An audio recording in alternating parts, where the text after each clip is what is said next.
Hi, my name is Gabrielle Taylor, and today we're going to discuss the impact of generative AI in higher education. I think we all know how AI is like reshaping the whole world, but we're just going to focus on higher education today, guys.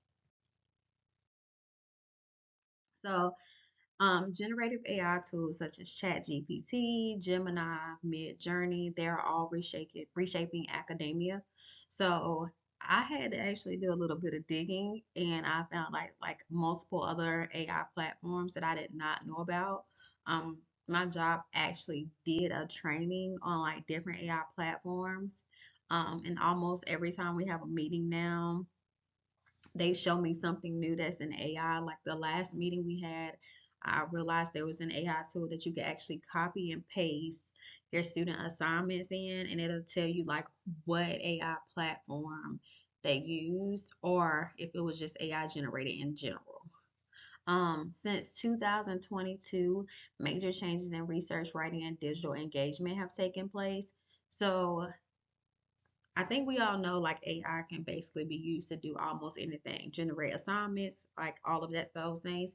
So, one thing I've noticed is that um, some instructors will actually like tell AI the type of assignment they want to give their students, and AI will literally type out the entire um, framework. Like, how many points would it be for an introduction page? How many points will it be for actually citing your information?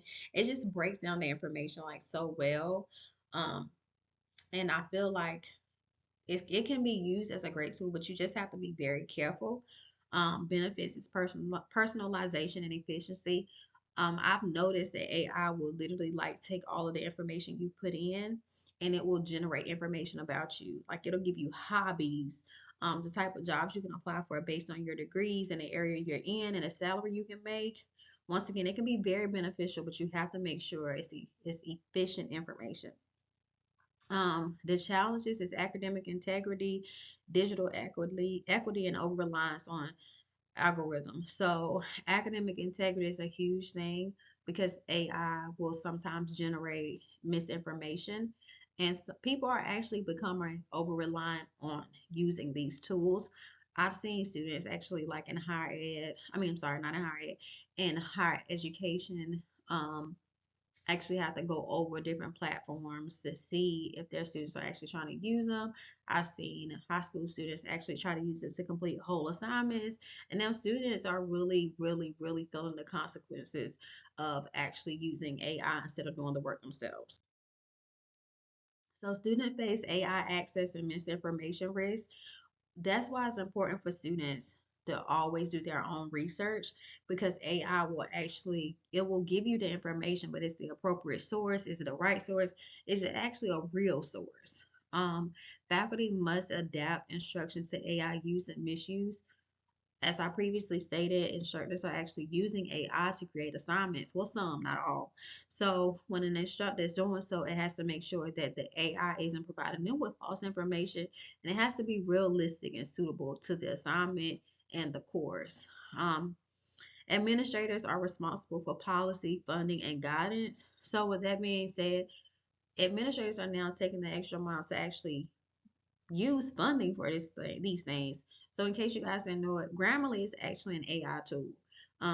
No, you're not cheating with Grammarly. Grammarly isn't actually completing the work for you, but it's actually an online digital tool that lets you know grammatical errors and um, the correct format of your paper. So once again, that's considered an AI tool, and Walden actually pays for their students to actually be able to access Grammarly. Um, Librarians navigate discovery tools and misinformation. So with AI, one of the great things is once again being able to find online resources. So granted, Walden has an online platform that provides us with great information, but all schools may not offer that. So as a librarian, they can actually Google or use AI to look up the appropriate places to find information on different things students need in order to complete assignments. So diverse audience. ChatGPT, AI, all of those serve any and everybody. So undergraduate and graduate students can utilize it. Just once again, make sure you're utilizing it for your good and not actually create the entire assignment. Once again, type in something as in AI in higher education provide articles that will actually allow me to find the use or misuse of AI in higher ed. And it'll give you the articles, but I recommend that you read them yourself to incorporate this information into your assignment. Um, Faculty and instructional designers, they use this. Once again, they can use it to create assignments. Administrators across disciplines. I've seen departmental chairs use it to actually like figure out a way to visit every site for on-site learning. For instance, like RN has to do preceptorships. So I've seen the program head actually look up like what's a good time frame for me to be able to incorporate 2 and 3 hour job drives to make it to all site visits.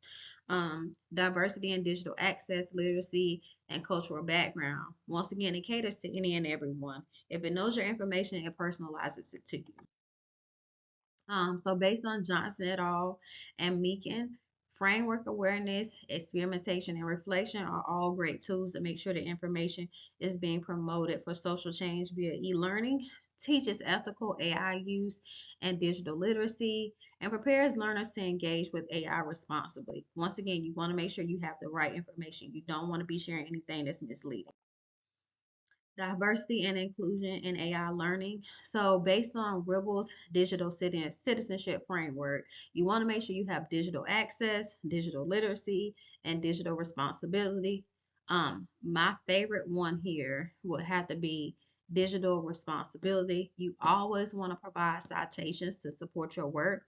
If you didn't cite it, that's like stealing the information, and you always want to give the writer credit for their information. Um, so digital citizenship and practice, respectful digital communication.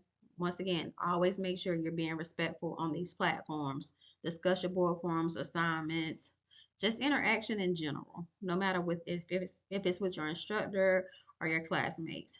Scenario-based learning on AI ethics. Make sure you incorporate information that shows your students how AI can be used and how it can be misleading as well. Modules on security, intellectual property, and responsible tool use.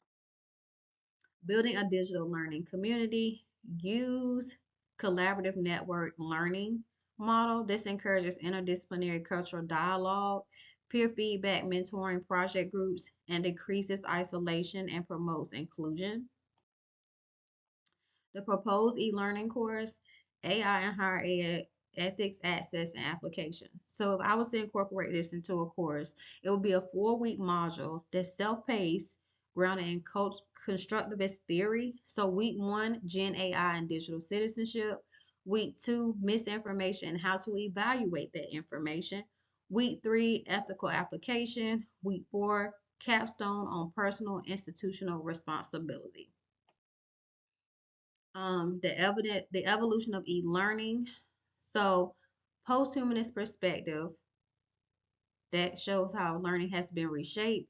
COVID-19 pandemic accelerated online learning adoption. So this increased awareness of how to do things, and students need another way to cope with learning. Advancements in AI and adaptive platforms. You can enhance engagement and personalization through these platforms. And these are the references if you want to go back and do any research on the information provided. I thank you guys for your time, but make sure when you're using AI platforms, you're doing your research, you're accrediting the people who actually did this work, you're citing the sources, and be diligent in what you do. And as always, be responsible.